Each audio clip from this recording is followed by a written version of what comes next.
Thank you for holding, everybody. We are now joined with Todd Berry, the head coach of UL Monroe. If you have a question for Coach Berry, please dial *1 on your phone at this time. Coach, while we're waiting for questions to get in the queue, would you mind starting us off with an opening statement? Sure. Obviously excited about a really hard-fought win. Knew it was going to be like that coming into the game. Our defense is playing pretty well, and quite honestly, we're kind of playing to our defense and trying to play a time of possession, limit turnovers, field position game, and we kind of felt like that was the best way to secure a victory this last weekend, and it kind of worked out along those lines. But it was nip and tuck. We tend to make them a little bit more exciting than what you'd always like. It seems like they're always coming down to the last drive of the game. But really proud of our players and their resilience in that. Coach, our first questions come from Jonesboro, Arkansas. Caller, please identify yourself and go ahead. Hey, Coach, this is Matt Robertson with the Jonesboro Sun. Wanted to ask you a couple questions real quick here. Sure. What's your quarterback, Thomas? What's he like? What kind of quarterback has he been for you so far? Haven't seen him yet. He's been really good. He's a bigger quarterback than what we've been playing with in relation to Colton Browning. He's 6'5", and he's 240, and throws a really nice ball. We haven't really cut him loose yet because, again, we've just been kind of playing to our defense. But I think he's got the capability of making throws, and he's a real cerebral kid. Got good leadership skills, has been kind of evident by some of our late scoring drives in the 3-ball games we've won. He's getting, I think, a little better rapport with our receivers. We've had some injuries throughout the course of preseason camp and then early in our games that kind of slowed down, I think, some of that rapport, and he's starting to gain some rapport with those guys in relation to reading their body language and kind of feeling their speed and some of those type of things. And I think every week he keeps getting better, and every week that allows us to maybe do a few more things. Was it, for you personally, was it just a little strange starting this season or starting fall camp without Colton Browning? Seems like he's been back there for so long. Well, it has, obviously, and it changed us structurally because Colton, when we first got here, was the best player we had, and by the end of the time period, he was the best player we had. I think we've got more players on our football team right now than what we had when we first started off with Colton. But so much of our offense, because he being the best player, really moved through Colton, and so we've had to kind of go through that transition of not just having Colton, but not just having it, but the offense needed to change. Colton wanted to be an empty every snap and just run around, play backyard football. And I was good with that because that's what he liked to do, and he made it work really well. Our offense now is a little bit more traditional than what it was in the past. Okay. Just something that I noticed, Arkansas State coming off a bye week. You guys came off a bye week the week before Troy.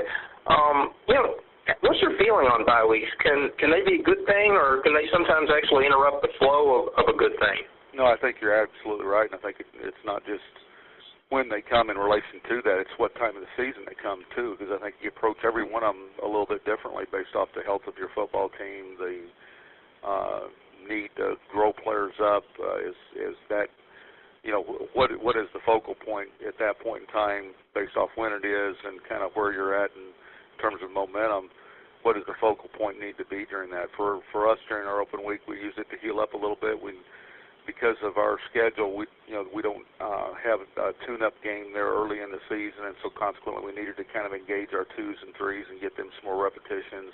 That allows us to rest the 1s, and then we did a lot of recruiting during that time frame because I think one of the nice things about early bye weeks is it allows you to really get out and watch guys play and see kind of what they're really like rather than just watching a highlight video. Last question, did you feel like coming off that bye that you guys responded well, or did you kind of have to, did you kind of have to catch yourselves? I think we had a really good off week, and I think our players responded pretty well to it. I think that there's no duplication for game speed. There's no question about that, and I think I'd like to see us finish blocks a little bit better, maybe tackle a little bit better, because I thought we were probably doing both those things a little bit better before the bye week. And so those are things that we've kind of already addressed with our football team. And but we're excited about getting back in into a kind of a normal flow because I do think it kind of disrupts the flow a little bit sometimes. All right, thanks, Coach. Appreciate it. You bet. Thank you. Our next question comes from Troy Schulte with the Democrat Gazette. Troy, please go ahead. Hey, Coach, how you doing? I'm fine, Troy. Thank you. Hey, I was just curious. You mentioned your defense earlier, and looking at the numbers of these first few weeks. What's kind of been the catalyst or kind of the biggest piece of that side kind of developing the way they have so far? Well, it's really the same players we've been playing with. They've just grown up. I mean, this is a junior, senior dominated defense, and these guys have all kind of grown up in our system. There's not a lot of transfers or any of that kind of stuff in the mix, and so consequently, we've had a couple of injuries, but other than that, we've been playing with these same guys here for the last few years, and we've always felt like that they were athletic, but young players make mistakes, and when they get older, they don't tend to make as many, and there's a confidence that I think that comes physically as you get older too, and I knew going into this season, I really felt like that we were going to have a really good defense, and I think we've got an outstanding punter, and so it changes it. We're going to do whatever we can, and whatever is the easiest way to win, that's what we're going to do. And in the past, it's been a little bit more on the offense in relation to being a little bit more aggressive, a little bit more freewheeling, and all those other kinds of things. It's probably not as exciting for our fan base right now because of just how we're doing things. But I think it's the surest way for us to win until we can grow some of our offensive players up. But I think our defense has played well. There's still a lot of growth that we can do from that, but I get excited to watch them play because they play hard and they know what's going on. But other than that, the scheme hasn't changed. It's just guys have grown up. Right. I think your two leading tacklers, Mitch Lane and Hunter Kissinger, those are both Arkansas guys. Just what can you say about their development, just kind of what type of players they've turned into at this point? Well, they've been, ever since they first got here, they've been significant players for us. Hunter's from Springdale, and Mitch is from Pine Bluff.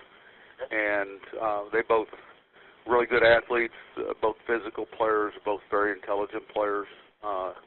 And, they've been kind of mainstays for us here for a little while, along with Cody Robinson, Mike Johnson, both Arkansas guys also at linebacker that are playing really good football for us right now, too. And so, it's the state's been good to us, and as we knew it would be, and those guys have played well. Oh, cool. Thanks, guys. You bet. Thank you, Troy. And finally, we have time for one more from Tabby with the Monroe News-Star. Tabby, please go ahead. Hi, Coach. It's Tabby. How are you today? I'm good, Tabby. Thanks.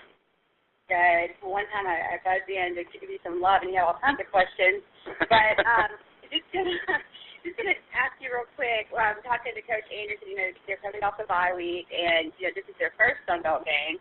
And then, of course, with you guys having two Sun Belt games already played, which one is the bigger advantage? Having 2 weeks to prepare for your Sun Belt opener, or would you rather be in y'all's position right now of already being 2-0 in the conference and already having some momentum going up against, a team who has pretty much the title's gone through over the last couple of years? Man, I knew you'd ask the hard question. I don't know. I think every team's a little bit different. I don't think that there's a template, a cookie cutter approach to this thing. I think every year's a little bit different. There's certainly some excitement that's created by playing your first Sun Belt game, and there's some. It's nice to be 2-0 in the conference right now too. And so I think you can probably go either direction with it, or I could. I just know that it's the next ball game, and I'm sure Coach Anderson kind of feels the same way. And because it's the next ball game, it's really significant. Okay, thanks, Coach. Thank you, Tabby, and thank you, Coach. That's all the time we have for you today. We do appreciate it. My pleasure. Thanks, Travis. Thank you. If everyone stand by, I'll have Trent Miles of Georgia State on shortly. Please stand by.